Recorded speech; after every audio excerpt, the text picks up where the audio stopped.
Hello and welcome to another video in which we're going to talk about an endocrine gland, hypophysis or pituitary gland.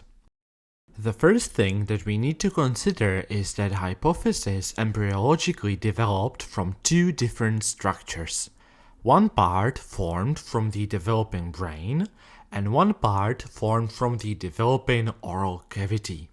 And for that reason, hypophysis actually consists of two glands, neurohypophysis or the posterior pituitary, which formed from the developing brain, and adenohypophysis or the anterior pituitary, which formed from the developing oral cavity.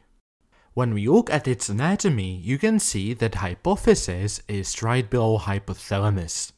Neurohypophysis consists of two parts, pars nervosa and infundibulus stalk, which connects hypophysis to hypothalamus.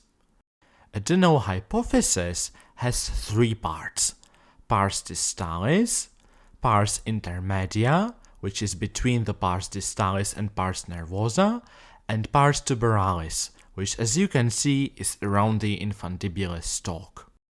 So now we're going to look at each part in a little more detail. Let's start with pars distalis.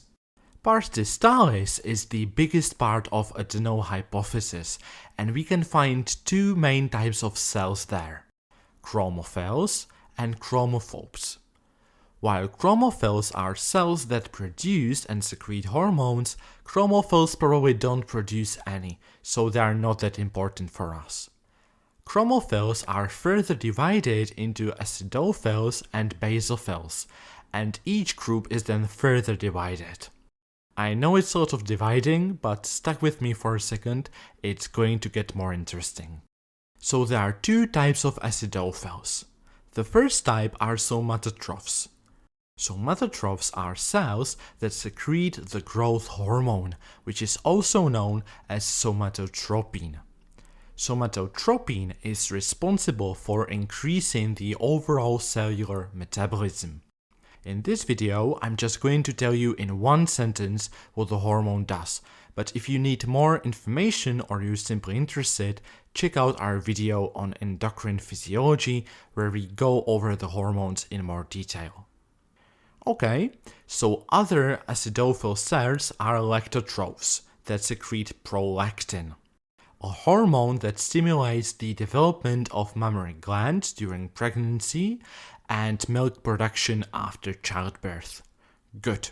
So that was the first group, acidophils. When we talk about basophils, we refer to three types of cells. Corticotrophs that synthesize the so-called pro-opiomelanocortin, which is such a terrible word that we have an abbreviation for it, POMC, and this POMC is then cleaved after translation into adrenocorticotrophic hormone. If you forget about POMC, that's fine. Just don't forget about the adrenocorticotrophic hormone, which stimulates synthesis and secretion of adrenocortical hormones like cortisol or estrogen. Then we have gonadotrophs that secrete a luteinizing hormone that stimulates ovulation and the synthesis of testosterone. Gonadotrophs, however, also secrete another hormone, the follicle-stimulating hormone that stimulates follicular development and estrogen synthesis. And the hormone also stimulates sperm maturation. Now, because men don't have follicles and women sperms, the follicle-stimulating hormone is also known as the interstitial cell-stimulating hormone, which is the name we use when we talk about men. Finally, thyrotrophs secrete the thyroid-stimulating hormone that stimulates the synthesis and secretion of thyroid hormones. So that's it for the cells in the pars distalis. In pars tuberalis, we have mostly gonadotrophs, and pars intermedia we just skip, because we don't know exactly what it does. Before we move to neurohypophysis, we also need to mention how the hormone secretion in adenohypophysis is regulated. The most important regulatory mechanism are hypothalamic hormones that are produced near the third ventricle in the brain and that are then transported through blood vessels to adenohypophysis. To be more precise, they are transported through the portal system, which I'll explain in a minute when we come to hypophysis blood supply. So these hypothalamic hormones are of two types. We have releasing and inhibiting hormones. As you can guess, releasing hormones stimulate and inhibiting hormones block secretion. So when, for example, somatotropin-releasing hormone gets to adenohypophysis, it activates somatotrophs, and they then secrete somatotropin. The same goes for corticotropin-releasing hormone and other releasing hormones. Inhibiting hormones do the exact opposite, as they inhibit the given chromophils and they then don't secrete anything. There are also other regulatory mechanisms like negative feedback and other hormones that can regulate adenohypophysis activity. But if you just remember the hypothalamic hormones, then it will be more than great. The second part of hypophysis, the neurohypophysis, contains unmyelinated nerve axons. The cell bodies of these axons are, however, in hypothalamus, in the supraoptic and paraventricular nuclei. These neurons produce two hormones, antidiuretic hormone and oxytocin. We call them neuropeptides because they are simply peptides that get released from neurons. Now, when the neurons produce the hormone, they need to store it. And they store it in the so-called neurosecretory bodies or herring bodies, where the hormones are bound to proteins. Oxytocin binds to neurophysin 1 and antidiuretic hormone to neurophysin 2. When the neuron is stimulated, the hormones are released from the neurosecretory bodies to circulation. Okay, so when it comes to the hormone's function, antidiuretic hormone stimulates water reabsorption and arterioles constriction. And oxytocin stimulates milk ejection from breasts and uterine contractions. Neurohypophysis, however, has one more type of cells, pituitarians.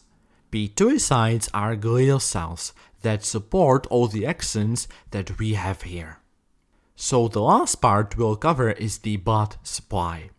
My apologies for the picture, it could have been better, but I still think it's more than enough for us to understand it. If we start with arteries, there are two important ones. Superior hypophyseal artery that serves pars tuberalis and infundibular stalk, and inferior hypophyseal artery for neurohypophysis. The superior artery then divides into a primary capillary plexus. Then we have hypophyseal portal veins that start in the primary plexus and deliver blood into a secondary capillary plexus in the pars distalis. Both primary and secondary plexus are composed of fenestrated capillaries.